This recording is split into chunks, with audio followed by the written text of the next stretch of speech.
Assalamualaikum warahmatullahi wabarakatuh. Perkenalkan, nama saya Luciana Atieka dari Prodi Pendidikan Bahasa Indonesia dengan NIM 238820002.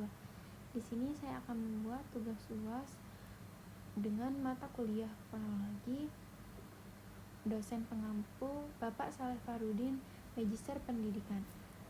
Dan yang soal pertama, mengapa fenomena ketidaklancaran berujar, gagap, dan lain sebagainya sering dikaitkan dengan ketidakmampuan belajar oleh individu yang bersangkutan?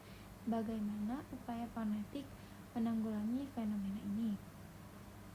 Fenomena ketidaklancaran berujar setiap gagap seringkali diartikan atau dikaitkan dengan ketidakmampuan belajar oleh individu yang mengalaminya karena adanya persepsi yang keliru atau kekurangnya pemahaman tentang kondisi ini. Beberapa faktor yang menyebabkan hal ini antara lain stigma dan kesalahpahaman.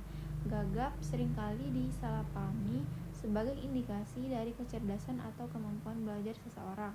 Padahal gagap adalah gangguan bicara yang tidak berhubungan langsung dengan kapasitas intelektual seseorang.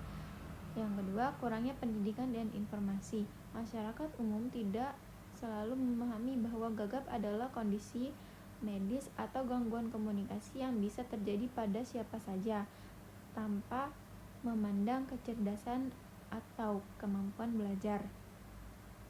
Soal yang kedua, bernafaslah dalam berulang-ulang lalu ucapkan bunyi H. Apakah ada perbedaan pita suara ketika bernafas dalam mengucapkan H? Jelaskan. Penggunaan pita suara pada H bernapas dalam. Ketika seseorang bernapas dalam-dalam, pita suara bisa tidak aktif atau bergetar karena aktivitas utama saat itu adalah proses pernapasan, bukan produksi pembunyi. Namun jika H diucapkan dengan mengundurkan pita suara dan membiarkan aliran udara. Soal yang ketiga, apa sebenarnya yang dimaksud dengan bunyi bersuara dan bunyi tidak bersuara? Jelaskan dengan tepat agar kedua istilah tersebut tidak disalahpahami. Bunyi bersuara itu adalah sonor dan bunyi tidak bersuara sonoran adalah istilah-istilah yang digunakan dalam fonologi untuk menggambarkan jenis bunyi atau konsonan berdasarkan cara mereka dihasilkan dalam sistem vokalik. Bunyi bersuara sonor. Definisi bunyi bersuara adalah bunyi konsonan yang dihasilkan dengan getaran pita suara. Contoh bunyi bersuara dalam bahasa Indonesia meliputi B, D, G, V, Z, dan lain sebagainya. Cara dihasilkan bunyi ini dihasilkan dengan udara keluar dari paru-paru yang menggetarkan pita suara pada saat melewati rongga suara. Getaran pita suara memberikan karakteristik suara yang lebih resonan atau sonor. Bunyi tidak bersuara sonoran. Definisi bunyi tidak bersuara adalah bunyi konsonan yang dihasilkan tanpa getaran suara. Contoh bunyi tidak bersuara dalam bahasa Indonesia meliputi P, T, K, S, F, H. Cara dihasilkan bunyi ini dihasilkan dengan cara udara keluar dari paru-paru tanpa getaran pita suara.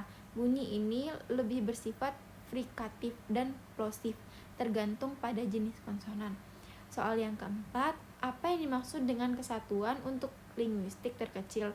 Apa hubungannya dengan fonem? Dalam linguistik, kesatuan terkecil yang memiliki makna atau fungsi linguistik adalah fonem.